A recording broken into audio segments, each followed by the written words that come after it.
1950년대 외신 특파원이 폐허가 된 서울을 취재하며 이렇게 적었습니다. 100년이 지나도 이 나라는 회복하지 못할 것이다. 같은 해 세계은행도 공식 보고서에 못 박았죠. 자립경제는 불가능하다. 그로부터 70년 뒤, 지금 나라는 세계 10위권 경제대국이 되었습니다. 1인당 국민소득 67달러. 에티오피아보다 가난했던 나라가 어떻게 첨단 반도체로 세계 시장을 장악하고 드라마 한 편으로 111개국 1위를 할 수 있었을까요? 천연자원도 없었고 전쟁으로 모든 게 파괴됐으며 국제사회는 희망 없다고 단언했습니다. 그런데 이 나라는 해냈습니다. 도대체 무슨 일이 있었던 걸까요? 지금 시작합니다. 1953년 서울의 기록을 처음 펼쳤을 때 저는 이 나라가 끝났다고 확신했습니다. 28년간 40여 개국의 실패를 분석해온 전문가로서 말씀드리는 겁니다. 1인당 GDP 67달러. 세계은행은 자립 불가능이라 못 박았고 가디언은 100년이 지나도 회복 불가라 단언했습니다. 데이터는 명확했습니다. 제 이름은 마이클 앤더슨입니다. 영국 출신이고 국제개발과 국가성장을 분석하는 일을 해왔죠. BBC와 파이낸셜 타임스의 공동자문으로 일했고 세계은행과 유엔의 개발보고서 작성에도 참여했습니다. 제가 본 나라들은 대부분 실패했습니다. 아프리카, 중동, 동유럽의 전후 국가들. 패턴은 늘 비슷했죠. 그래서 저는 성공보다 실패를 더 잘 압니다. 1953년 한국의 기록은 그 실패 패턴과 정확히 일치했습니다. 특파원들이 찍은 사진부터 충격적이었습니다. 서울은 도시라 부르기 어려웠죠. 건물이라곤 무너진 벽돌 더미뿐이었고 사람들은 판잣집에서 겨울을 버텨내고 있었습니다. 맨발의 아이들이 거리를 돌아다녔고 어른들은 구호품 배급을 기다리며 줄을 섰습니다. 한 특파원은 이렇게 적었죠. 겨울이 오면 얼어 죽을 사람부터 걱정해야 하는 도시. 저는 감정으로 국가를 평가하지 않습니다. 숫자를 봅니다. 1953년 한국의 1인당 GDP 67달러. 에티오피아보다 낮았습니다. 가나는 한국의 3배였고 필리핀은 5배였습니다. 산업시설은 전쟁으로 파괴됐고 전기도, 기술도, 식량도 없었습니다.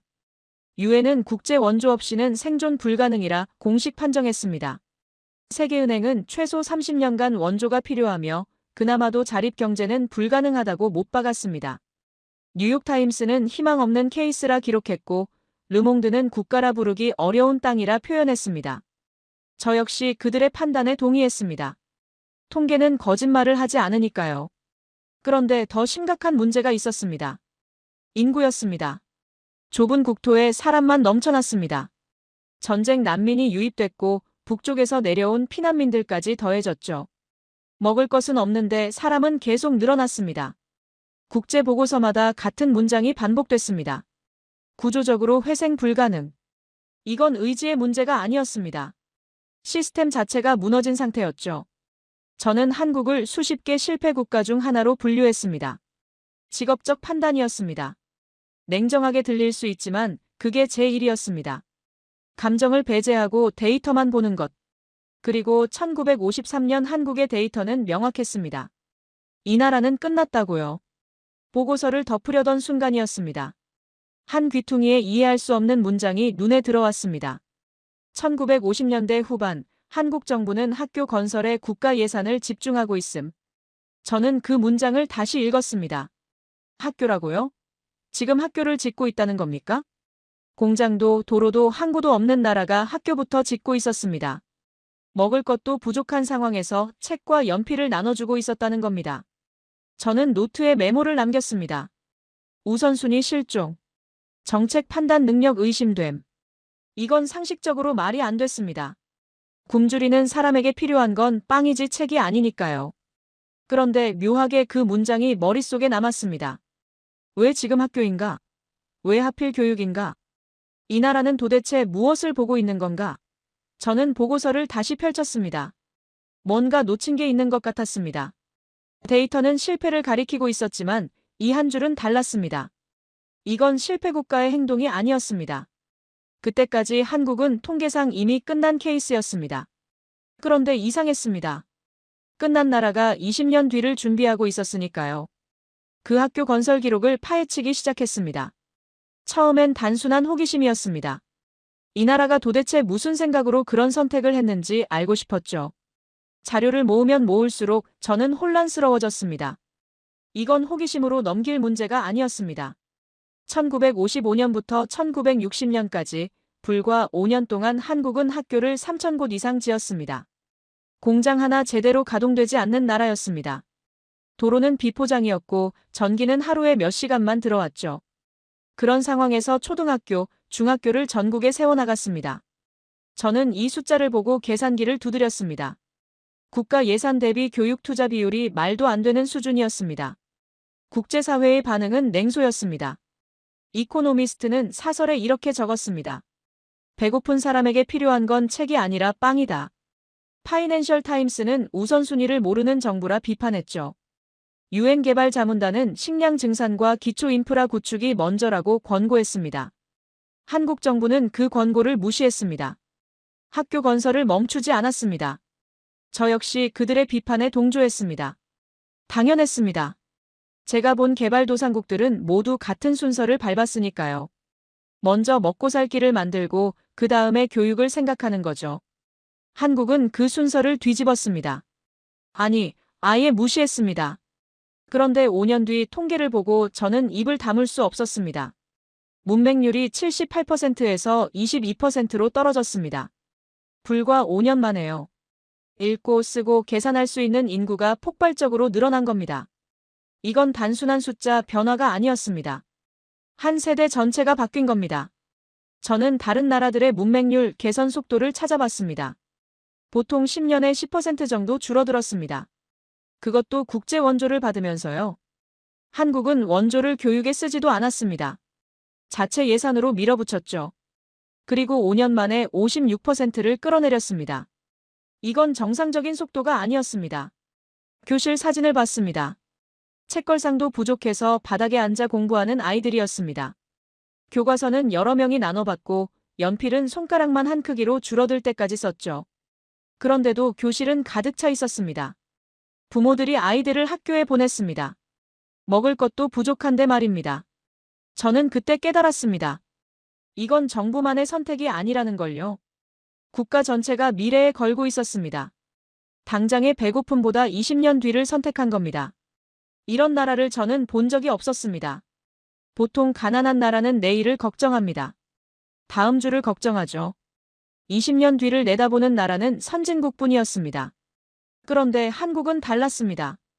가난했지만 시선은 멀리 가 있었습니다. 외신 기자 한 명이 서울의 초등학교를 취재했습니다. 그가 교장에게 물었죠. 지금 공장을 짓는 게 먼저 아닙니까? 교장이 대답했습니다. 공장은 기계로 돌릴 수 있습니다. 하지만 기계를 다룰 사람이 없으면 공장은 무용지물입니다. 저는 그 인터뷰 기록을 보고 펜을 놓았습니다. 이건 구호 정책이 아니었습니다. 전쟁 직후 국가가 장기 실험을 시작한 겁니다. 인적 자원을 공장보다 먼저 만들겠다는 전략이었습니다. 선진국들도 산업화 이후에 교육을 강화했습니다. 한국은 그 순서를 바꿨습니다. 교육을 먼저 하고 산업을 나중에 하겠다는 거였죠. 이론적으로는 말도 안 되는 선택이었습니다. 하지만 5년간의 결과는 이론을 비웃고 있었습니다. 1960년 한국에는 읽고 쓸 줄 아는 젊은이들이 넘쳐나기 시작했습니다. 이 세대가 공장에 들어가면 어떻게 될까요? 단순 노동자가 아니라 매뉴얼을 읽고 기계를 이해하고 개선점을 찾아내는 노동자가 될 겁니다. 저는 노트에 적었습니다. 이 아이들이 20대가 되는 1970년대 계산이 어긋나기 시작할 것. 그때부터 저는 불안해지기 시작했습니다.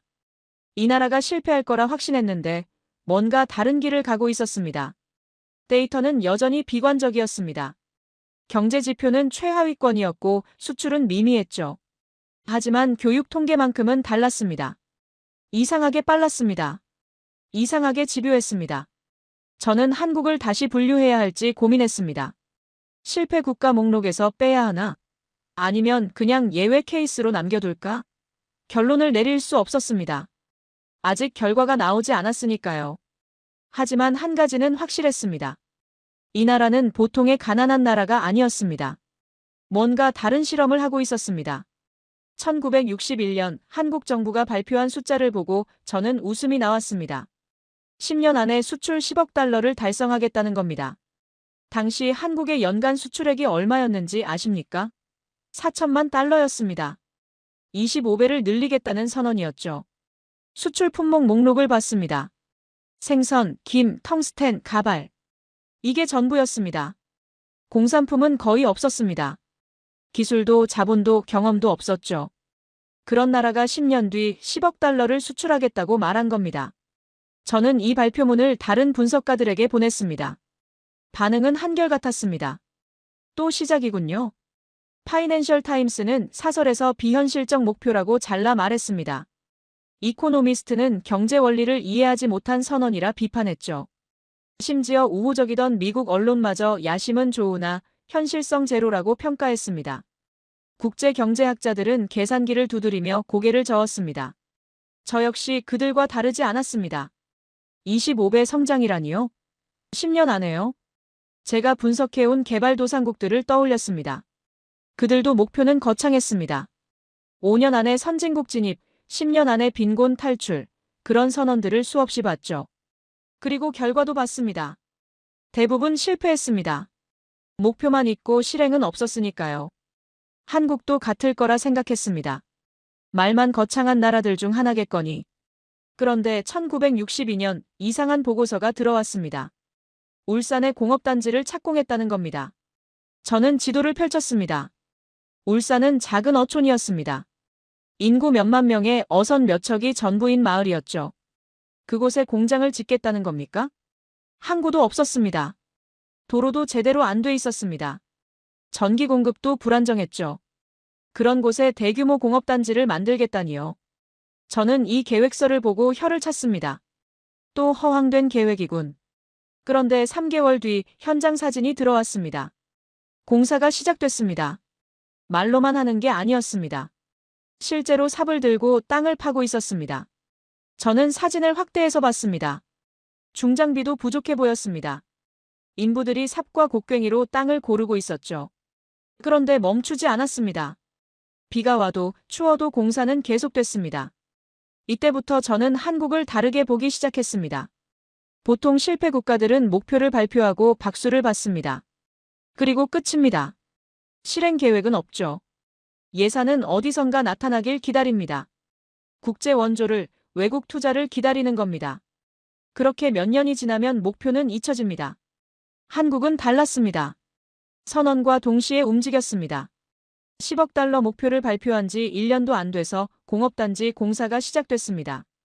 돈이 어디서 났는지도 의문이었습니다. 자본이 없다던 나라가 어떻게 이 규모의 공사를 시작할 수 있었을까요? 저는 자금 출처를 추적했습니다. 일본 차관, 독일 송금, 베트남 파병 수입.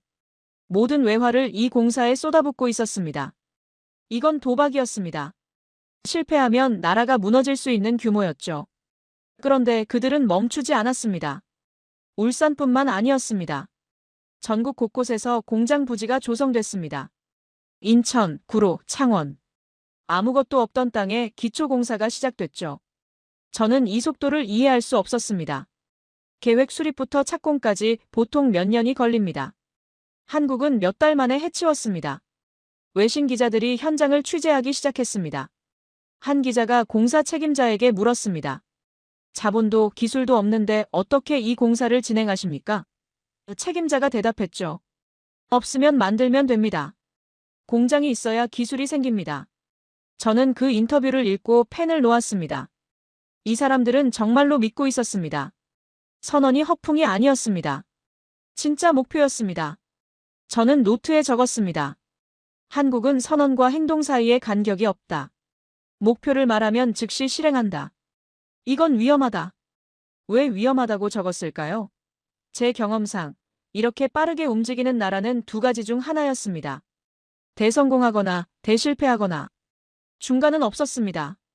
1963년 울산공업단지 1단계가 완공됐습니다. 선언한 지 2년 만이었습니다. 공장들이 들어서기 시작했습니다.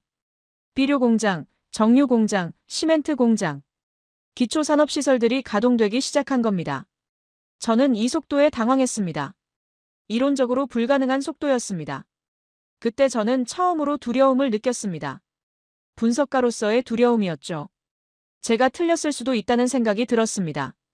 한국이 정말로 10억 달러를 달성할 수도 있겠다는 생각이요. 그렇다면 제 지난 28년간의 분석 틀이 흔들리는 겁니다. 저는 보고서를 덮고 창밖을 봤습니다. 이 나라는 다르다고 중얼거렸습니다. 1964년 한국이 또 이상한 결정을 내렸습니다. 독일로 광부와 간호사를 보내기 시작한 겁니다. 저는 처음엔 이해했습니다. 가난한 나라 젊은이들이 돈을 벌러 가는 거라고요. 해외 송금으로 가족을 먹여 살리겠다는 거겠죠. 그런데 송금 내역을 보고 저는 고개를 갸우뚱했습니다. 개인 계좌로 가는 돈이 거의 없었습니다. 대부분이 국가 계좌로 직접 송금됐죠. 광부들과 간호사들이 번 돈을 가족에게 보내지 않고 정부에 보내고 있었습니다. 독일 탄광 깊은 곳에서 하루 10시간 이상 일했어요. 병원에서 밤낮 없이 환자를 돌봤습니다. 그렇게 번 돈을 고스란히 본국으로 송금했습니다. 이 외화가 어디로 갔는지 추적했습니다. 공장 건설이었습니다. 1965년 한국이 일본과 국교를 정상화한다고 발표했습니다. 서울거리에 시위대가 넘쳐났어요. 학생들이, 시민들이 격렬하게 반대했죠. 국제 언론은 정치적 자살이라 평가했습니다. 일본 식민 지배를 겪은 지 20년밖에 안 됐는데 일본과 손을 잡겠다니요. 그런데 6개월 뒤 일본 자본이 한국으로 흘러들어오기 시작했습니다. 기술 제휴가 맺어졌습니다. 일본 기업들이 한국 공장에 기계를 들여왔죠. 엔지니어들이 건너와 기술을 가르치기 시작했습니다. 한국은 국민의 반발을 감수하고 실리를 택한 겁니다. 같은 해 베트남의 전투부대를 파병한다는 결정이 발표됐습니다. 전쟁 트라우마가 채 가시지도 않은 나라가 또 다른 전쟁터로 병력을 보낸다고요? 국제사회는 고개를 저었습니다. 무모하다는 평가가 쏟아졌죠. 하지만 미국이 파병 대가로 약속한 달러가 한국으로 송금됐습니다. 그 돈도 공장으로 갔습니다. 저는 지난 2년간의 기록을 다시 펼쳤습니다. 독일 파견, 일본 국교 정상화, 베트남 파병. 겉보기엔 따로따로 보이는 결정들이었습니다. 그런데 연결고리가 보였습니다. 모두 외화 확보였어요. 그리고 그 외화는 전부 산업자본으로 전환됐습니다. 이건 우연이 아니라 설계였습니다. 1968년 세계은행이 한국 정부에 공식 서한을 보냈습니다. 포항제철 건설 계획을 철회하라는 내용이었죠. 논리는 명확했습니다. 철광석도 없고 석탄도 없는 나라가 제철소를 짓는 건 경제학적으로 불가능하다. 국제경제학자들이 줄줄이 반대 의견을 냈습니다. 원료를 전량 수입해야 하는 제철소가 경쟁력을 가질 수 없다. 한국 정부는 세계은행의 권고를 무시했습니다. 일본에서 자금을 차입했습니다. 1968년 4월 포항에서 기공식이 열렸습니다. 아무것도 없는 바닷가였어요. 어선 몇 척이 정박해 있는 작은 항구 마을이었죠. 그곳에 대규모 제철소를 짓겠다는 겁니다. 저는 혀를 찼습니다. 또 실패 사례가 하나 추가되겠군. 같은 해 또 다른 미친 계획이 발표됐습니다. 경부고속도로 건설이었습니다. 서울에서 부산까지 400km가 넘는 거리를 고속도로로 연결하겠다는 거였죠. 당시 한국의 자동차 등록 대수는 3만 대도 안 됐습니다. 외신들이 비웃었습니다. 파이낸셜 타임스는 자동차도 없는 나라가 고속도로부터 만든다니 말이 되는 소리입니까? 라고 적었어요. 하지만 한국의 논리는 달랐습니다. 한 정부 관계자가 외신 인터뷰에서 이렇게 말했습니다. 도로가 있어야 자동차가 생깁니다. 자동차가 생겨야 산업이 움직입니다. 이 사람들은 미래를 먼저 만들어 놓으려는 겁니다. 1968년 2월 경부고속도로 착공식이 열렸습니다. 목표 기간이 발표됐어요. 2년 반. 400km가 넘는 고속도로를 2년 반 만에 완공하겠다는 겁니다. 공사가 시작됐습니다. 하루 24시간 공사가 진행됐습니다. 밤에도 조명을 켜고 일했어요. 3교대 시스템이었습니다. 공장도 마찬가지였습니다. 울산공단, 구로공단, 인천공단. 모든 공장이 밤낮 없이 돌아갔습니다. 불이 꺼지지 않았습니다. 한 외신 기자가 서울 상공을 비행기로 지나가다 깜짝 놀랐다고 적었습니다. 밤인데도 공장지대가 환하게 빛나고 있었다. 주 60시간 이상 노동이 일상이었습니다. 그런데 1969년 12월 믿을 수 없는 소식이 들렸습니다. 수출 10억 달러 돌파. 1961년 목표를 기억하시죠? 10년 안에 수출 10억 달러. 목표보다 2년이나 빨랐습니다. 1961년 4천만 달러에서 8년 만에 25배 성장이었어요. 파이낸셜 타임스가 사과 기사를 실었습니다. 우리가 틀렸다는 제목이었습니다. 기사는 이렇게 시작됐죠. 1961년 우리는 한국의 목표를 비현실적이라 평가했다. 8년이 지난 지금 우리의 평가가 틀렸음을 인정한다. 저는 이 기사를 오래 들여다봤습니다. 제 생각과 똑같았으니까요. 저는 노트에 적었습니다. 한국은 불가능해 보이는 목표를 세웠다. 그리고 그 목표를 달성하기 위해 모든 걸 걸었다. 속도, 노동, 자본, 시간. 전부 투입했다. 외신이 비웃을 때도 멈추지 않았다. 세계은행이 반대해도 강행했다. 시스템이 작동하고 있었습니다. 1950년대에 학교를 나온 세대가 1960년대 공장으로 들어갔습니다. 그들은 매뉴얼을 읽고 기계를 다루고 문제를 해결했죠. 외화는 소비가 아닌 투자로 흘렀습니다. 공장은 밤낮 없이 돌아갔습니다. 그리고 결과가 나오기 시작했습니다. 저는 한 가지 확신하게 됐습니다.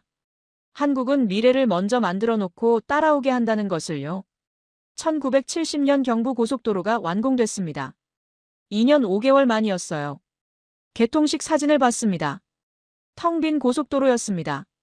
외신들은 또 비웃었죠. 봐라, 쓸모없는 도로 아니냐? 그런데 1년 뒤 사진은 달랐습니다. 고속도로가 차로 가득 차 있었어요. 1973년 포항제철 1기 설비가 완공됐습니다. 세계은행이 반대했던 그 제철소가 작동하기 시작한 겁니다. 원료는 수입했습니다. 하지만 인건비가 낮았고 24시간 가동으로 효율을 높였어요. 적자를 예상했던 제철소가 흑자를 냈습니다. 세계은행 경제학자들이 계산을 다시 했습니다. 1970년대 중반 한국은 멈추지 않고 달렸습니다. 조선소가 세워졌고 자동차 공장이 돌아갔습니다. 전자제품 수출이 늘어났죠. 저는 한국을 지켜보며 생각했습니다. 이 속도가 언제까지 지속될 수 있을까? 그리고 1979년 그 답이 나왔습니다. 1979년 10월 세계 유가가 폭등했습니다. 2차 오일 쇼크였죠. 유가가 3배 올랐습니다. 한국은 에너지를 전량 수입하는 나라였어요. 석유 한 방울 안 나오는 나라가 공장을 24시간 돌려왔는데 원유값이 3배라니요? 저는 계산기를 두드렸습니다. 수입 비용이 천문학적으로 늘어날 겁니다. 1980년 초 한국의 경제 성장률이 발표됐습니다. 마이너스 1.7%. 20년 만에 첫 마이너스 성장이었습니다. 외신들이 일제히 보도했어요. 한국의 기적, 종말을 맞다. 파이낸셜 타임스는 과속 성장의 대가라고 적었습니다. 저 역시 그렇게 생각했습니다. 이번엔 정말 끝일 수도 있다고요.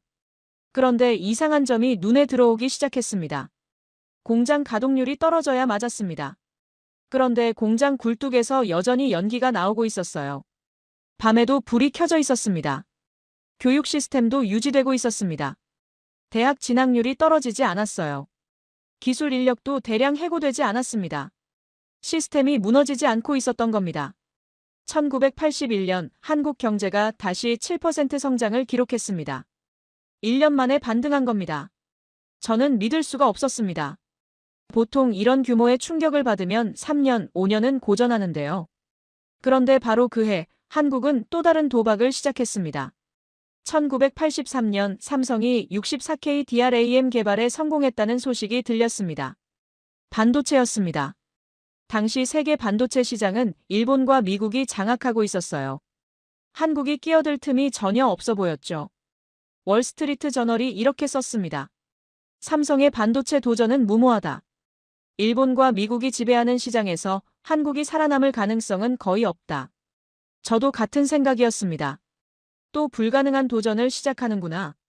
그런데 한국은 특이한 전략을 썼습니다. 일본보다 더 빠르게, 더 대량으로 생산한 거예요.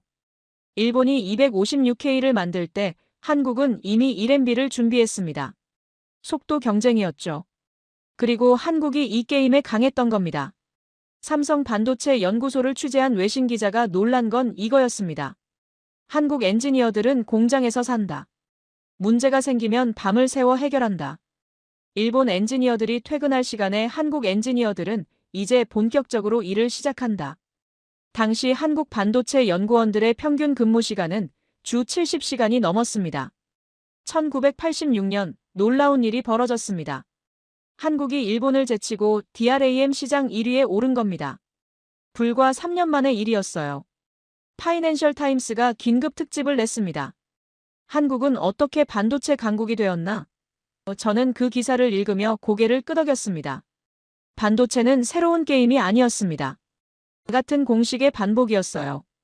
1950년대 교육 투자가 만든 인력, 1960년대부터 쌓아온 속도, 1970년대 중화학공업에서 익힌 완벽주의. 이 세 가지가 반도체에 그대로 적용된 겁니다. 한국은 새로운 산업마다 같은 방법을 썼습니다. 빠르게 따라잡고 밤낮 없이 일하고 완벽을 추구했습니다. 1987년 한국산 반도체의 불량률이 일본산보다 낮다는 조사 결과가 나왔습니다. 빠르기만 한 게 아니라 정확하기까지 했던 겁니다. 저는 노트에 적었습니다. 속도와 완벽주의. 이 두 개가 일본을 이긴 무기였다. 1988년 9월 서울 올림픽이 열렸습니다. 개막식을 본 외신 기자들은 놀랐습니다. 뉴욕 타임스가 이렇게 적었어요. 이게 30년 전 폐허였던 나라가 맞나? 서울은 도쿄나 파리 못지않은 현대 도시다.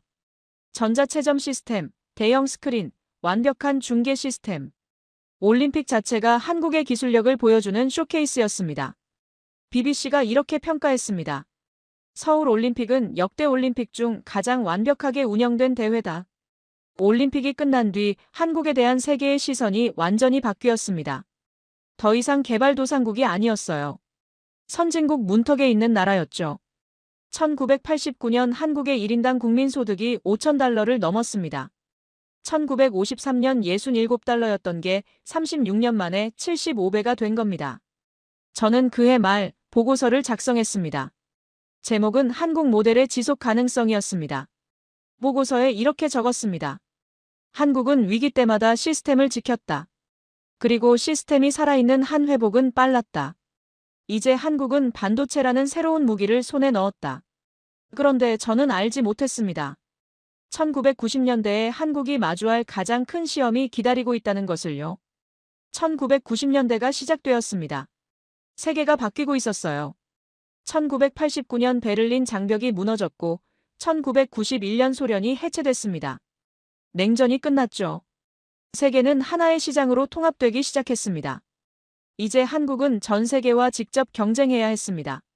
1992년 삼성이 런던에 디자인 센터를 열었습니다. 도쿄에도 뉴욕에도 센터를 만들었죠. 한국 기업들이 세계 시장을 직접 공략하기 시작한 겁니다. 더 이상 값싼 제품을 만들어 파는 게 아니었어요. 세계 최고의 제품을 만들겠다는 거였습니다. 1993년 파이낸셜 타임스가 삼성을 취재했습니다. 기자가 놀란 건 이거였어요. 삼성 연구소에는 30개국에서 온 디자이너들이 일하고 있다. 한국 기업이 이제 글로벌 인재를 채용한다. 한국이 세계로 나간 게 아니라 세계가 한국으로 들어온 겁니다. 1994년 현대자동차가 미국 시장에 본격 진출했습니다. 현대는 놀라운 전략을 썼어요. 10년 보증이었습니다. 이 차가 10년 안에 고장나면 우리가 다 책임진다. 미국 자동차 회사들도 안 하던 걸 한국 회사가 한 겁니다. 뉴욕 타임스가 이렇게 썼습니다. 현대의 10년 보증은 도박이 아니다. 그들은 자신들의 기술을 믿는다. 1995년 12월 12일 한국이 OECD에 가입했습니다. 경제협력개발기구, 선진국 클럽이라고 불리는 곳이죠. 한국은 OECD 역사상 처음으로 원조를 받던 나라에서 회원국이 된 케이스였습니다. 이코노미스트 헤드라인이 이랬어요. 한국, 마침내 선진국 반열에. 40년 만의 기적. 저는 그날 밤 오래 생각했습니다. 1953년부터 1995년까지 42년이었습니다. 67달러에서 시작한 나라가 선진국이 됐습니다. 저는 보고서를 작성하며 이렇게 적었습니다. 한국은 증명했다. 자원이 없어도 전쟁의 폐허에서 시작해도 전략과 실행만 있으면 가능하다는 것을. 그런데 바로 그 순간 균열이 생기기 시작했습니다. 1996년 초 한보철강이 부도 위기에 몰렸습니다. 대기업이었어요. 그리고 3월 한보철강이 무너졌습니다. 7월에는 산미그룹이 쓰러졌죠. 대기업들이 연쇄로 부도를 맞기 시작한 겁니다. 월스트리트 저널이 경고 기사를 냈습니다.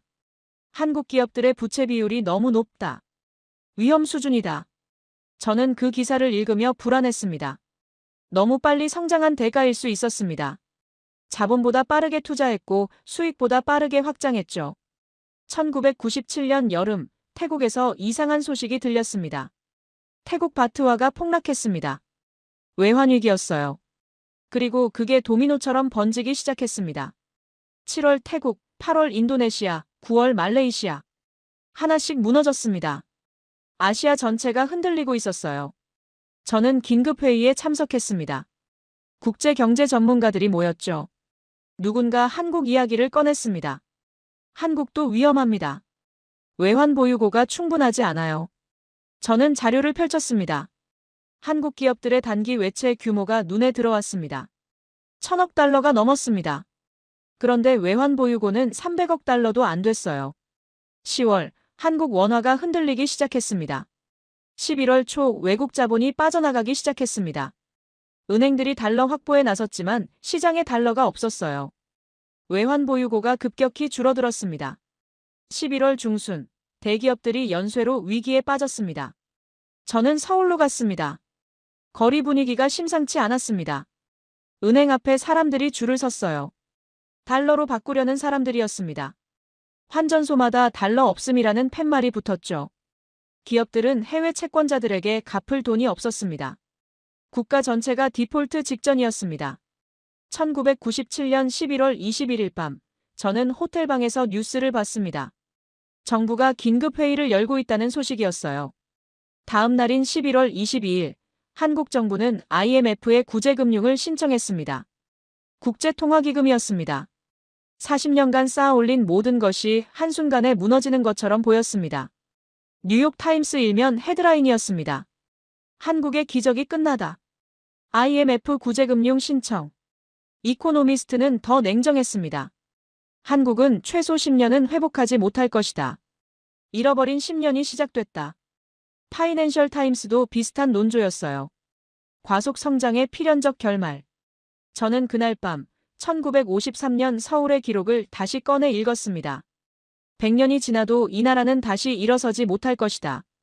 그로부터 44년이 지나 한국은 선진국이 됐습니다. 그런데 이제 다시 무너지는 걸까요? 결국 그때의 예언이 맞았던 걸까요? 저는 창밖을 봤습니다. 서울의 야경이 보였습니다. 불빛들이 여전히 빛나고 있었습니다. 공장지대에서 올라오는 연기가 보였어요. 위기였지만 시스템은 아직 작동하고 있었습니다. 1980년 오일 쇼크 때도 그랬었죠. 시스템을 지켰고 1년 만에 회복했습니다. 이번에도 그럴 수 있을까요? 저는 노트에 적었습니다. 1997년 11월 22일. 한국이 IMF 구제금융을 신청했다. 세계는 이제 한국이 끝났다고 말한다. 하지만 나는 기억한다. 한국은 늘 세계의 예상을 뒤엎었다는 것을. 그리고 다음 장에 쓸 이야기가 저를 다시 한번 놀라게 할 줄은 몰랐습니다. 1998년 1월, 저는 다시 서울로 갔습니다. IMF 구제금융 신청 후 2달이 지난 시점이었죠. 거리는 침울했습니다. 경기 침체가 눈에 보였어요. 상점들이 문을 닫았고 실업자들이 거리를 배회했습니다. 1998년 한 해에만 300만 명이 일자리를 잃었습니다. 실업률이 8%까지 치솟았어요. 거리마다 IMF 극복이라는 플래카드가 걸렸습니다. 기업들은 구조조정에 들어갔고 가정마다 허리띠를 졸라맸죠. 저는 호텔 직원에게 물었습니다. 요즘 어떻습니까? 직원이 한숨을 쉬었습니다. 힘듭니다. 저는 예상대로라고 생각했습니다. 이 정도 충격은 견딜 수 없는 게 당연하죠. 그런데 1998년 1월 초 이상한 뉴스가 나오기 시작했습니다. 시민들이 금을 모으고 있다는 겁니다. 처음엔 무슨 말인지 이해가 안 됐어요. 금을 모은다고요? 저는 현장으로 갔습니다. 서울시청 앞 광장에 긴 줄이 늘어서 있었습니다. 사람들이 손에 뭔가를 들고 줄을 서 있었어요. 가까이 가보니 금이었습니다. 금반지, 금목걸이, 금팔찌. 집에 있던 금을 들고 나와서 나라에 기부하고 있었던 겁니다. 우리가 모은 금으로 빚을 갚자는 거였죠. 한 할머니가 떨리는 손으로 결혼 반지를 내놓았습니다. 이거 하나밖에 없는데 나라가 어려우니까요. 학생들이 돼지 저금통을 깨서 가져왔어요. 직장인들이 월급날 받은 금부치를 내놓았습니다. 저는 이 광경을 보고 할 말을 잃었습니다. BBC 특파원도 같은 현장에 있었습니다. 그가 나중에 쓴 기사가 생생했습니다. 서울거리에 긴 줄이 늘어서 있다. 사람들이 자신의 금을 기부하기 위해 줄을 선 것이다. 할머니가 결혼 반지를 내놓고 학생들이 저금통을 깨서 가져온다. 금 모으기 운동이었습니다. 전국으로 번졌어요. 부산에서, 대구에서, 광주에서 사람들이 줄을 섰습니다. 3개월 만에 모인 금이 227톤이었습니다. 돈으로 환산하면 22억 달러였어요. 저는 이 숫자를 보고 3번 확인했습니다. 믿을 수가 없었으니까요. 1998년 2월 워싱턴 포스트가 특집 기사를 냈습니다. 한국인들은 국가 위기를 자신의 위기로 받아들인다. 이런 국민적 단합은 전 세계 어디서도 보기 힘들다. 저는 그 기사를 읽으며 고개를 끄덕였습니다. 1950년대 학교를 지을 때도, 1960년대 공장을 세울 때도, 1980년대 오일 쇼크 때도 비슷했었죠. 한국은 위기 앞에서 국가와 국민이 하나가 되는 나라였습니다. 기업들도 움직였습니다. 구조조정이 시작됐어요. 삼성은 자동차 사업을 포기했습니다. 대신 반도체와 휴대폰에 모든 자원을 집중했죠.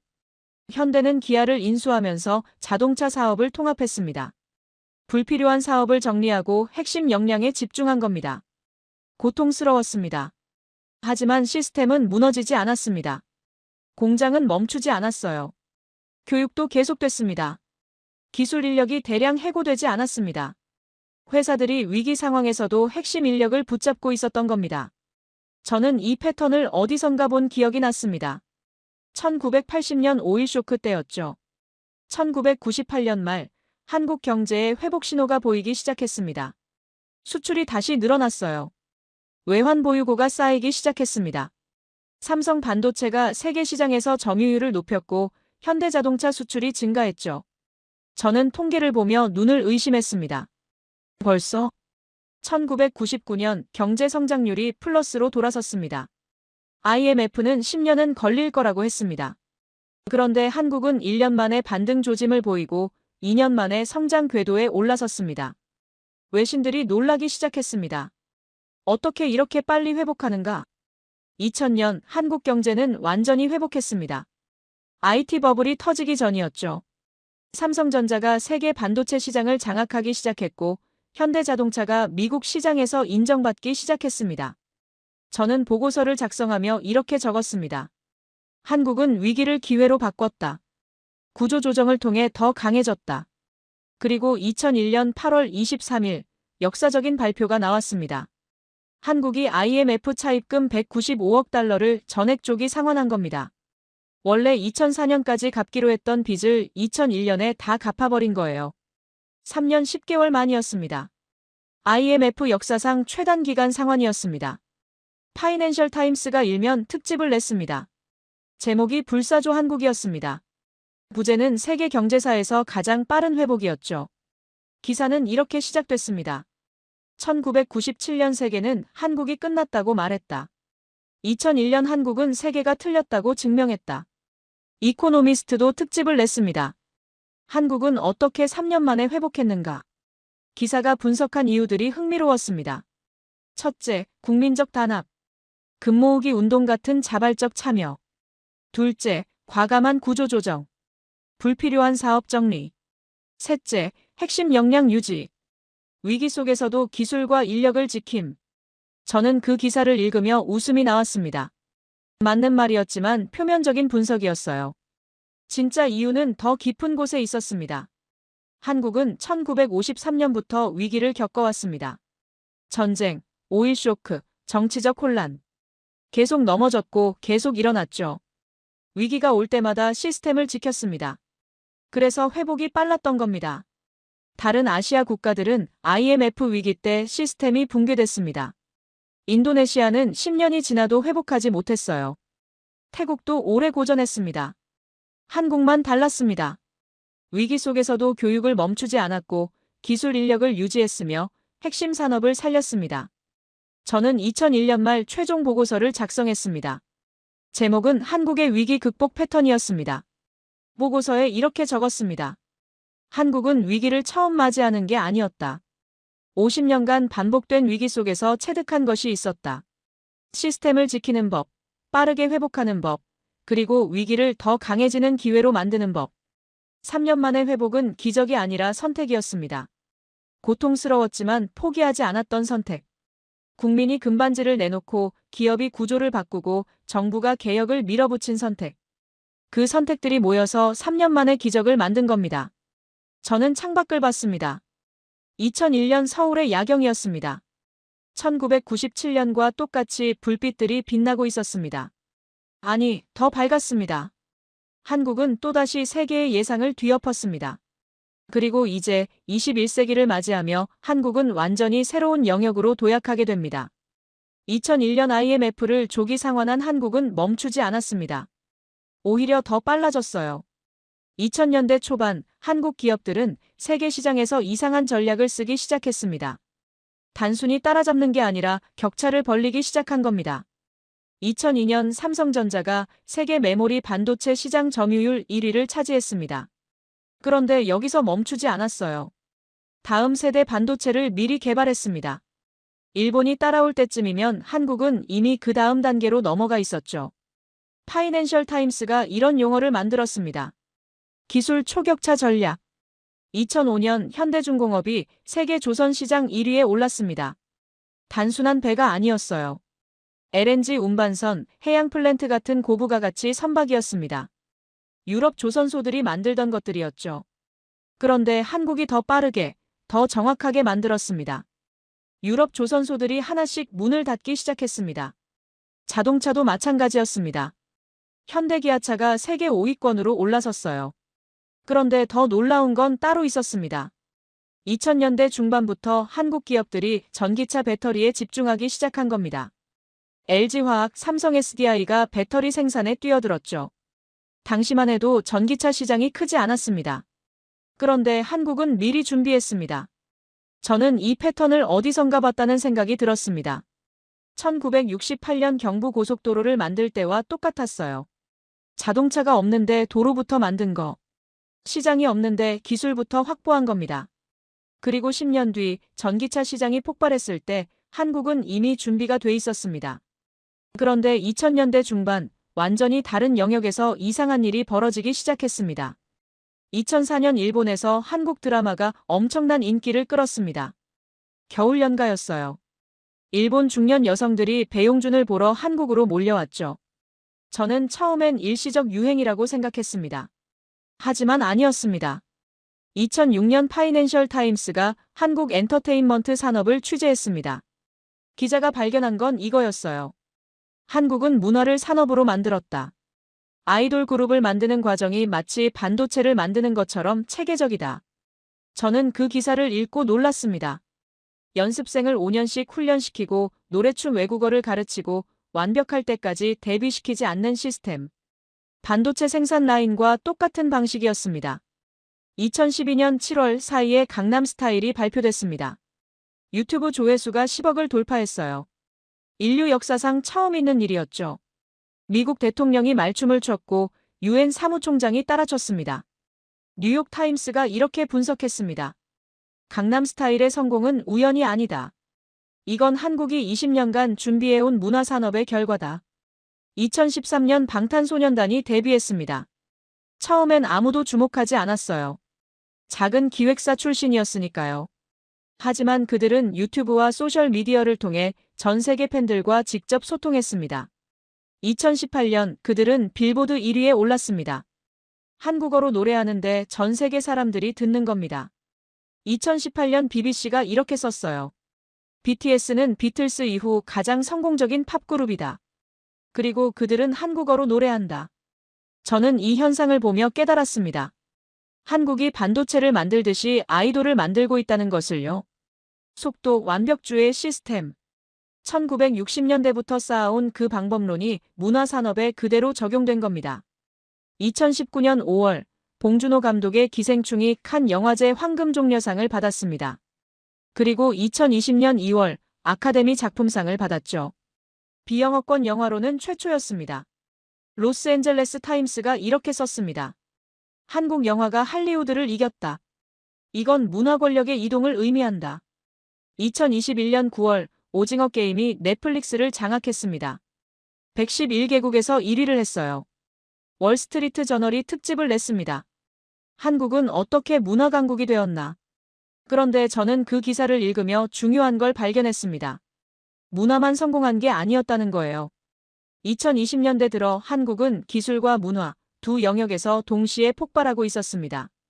삼성과 SK하이닉스는 세계 메모리 반도체 시장의 70% 이상을 장악했습니다. LG에너지솔루션과 삼성 SDI는 전기차 배터리 시장 1, 2위였어요. 현대기아차는 전기차로 전환하며 세계 시장 점유율을 높였습니다. 2019년 한국이 세계 최초로 오지를 상용화했습니다. 2023년 한국 기업들이 AI 반도체 개발에 수조 원을 투자하기 시작했어요. 바이오와 헬스케어 같은 신산업도 육성했습니다. 저는 통계 자료를 펼쳤습니다. 2024년 현재 한국의 1인당 GDP는 3만 5천 달러가 넘습니다. 1953년 67달러였던 나라가 71년 만에 500배가 넘게 성장한 겁니다. 세계 10위권 경제대국이고 기술 선진국이며 문화 강국입니다. 저는 2024년 보고서를 작성하며 이렇게 적었습니다. 한국은 반도체를 만들듯이 K-팝을 만들었다.